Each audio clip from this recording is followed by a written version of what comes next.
مضبوط لوگ خاموش رہتے ہیں اور وہ کبھی کسی سے شکایت نہیں کرتے۔ خاموش لوگ دراصل اللہ کے خاص بندے ہوتے ہیں۔ الجھاؤ ان کی فطرت کا حصہ نہیں ہوتا۔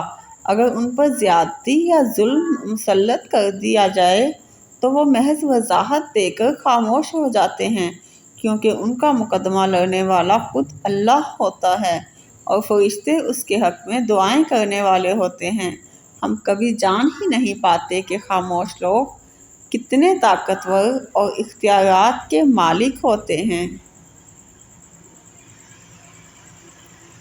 الفاظ صرف چبھتے ہیں اور خاموشیاں مار دیتی ہیں۔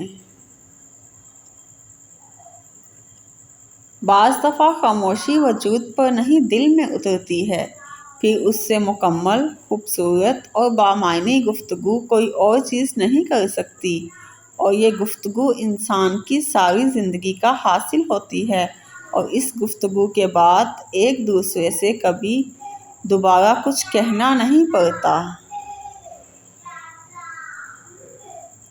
اپنے خلاف باتیں خاموشی سے سنتی ہوں اور جواب دینے کا حق وقت کو دے رکھا ہے۔ تاروں کو انسان تب گھورتا ہے جب زمین پہ اس کا کچھ کھو گیا ہو، کچھ بہت قیمتی کھو گیا ہو۔ بعض اوقات خاموشی اختیاری نہیں بلکہ مجبوری ہوتی ہے، کیونکہ انسان جھوٹ بولنا نہیں چاہتا اور سچ بول نہیں سکتا۔ جن کو خاموشیاں بھا جائیں وہ پھر بولا نہیں کرتے۔ جب اندر تک گہری خاموشی چھائی ہو تو باخدا خاموشی کے سوا ہر آواز تکلیف دیتی ہے۔ خاموشی ایک عظیم نعمت ہے، بالخصوص اس مقام پر جہاں اختلاف زیادہ اور آوازیں بلند، علم کی کمی اور دلیل کی کوئی اوقات نہ ہو۔ خوش رہنے کا اصول یہ بھی ہے کہ جہاں لگے کہ آپ کی جگہ نہیں، وہاں خاموشی سے خود کو الگ کر لو۔ خاموشی ایک عجب عبادت ہے۔ فرشتہ لکھ نہیں سکتا، شیطان اسے بگاڑ نہیں سکتا، اور اللہ کے سوا کوئی جان نہیں سکتا۔ تم جتنا زیادہ خاموش رہو گے، اس قدر زیادہ سننے کے قابل ہوگے۔ کچھ باتوں کا جواب صرف خاموشی ہوتی ہے، اور خاموشی بہت خوبصورت جواب ہوتا ہے۔ خاموشیاں کبھی بے وجہ نہیں ہوتی۔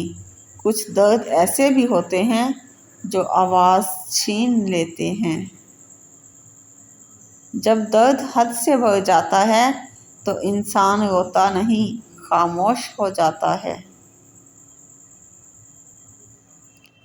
جب انسان اپنی وقت کھو دے تو اس کے لیے بہترین پناہ گاہ خاموشی ہے۔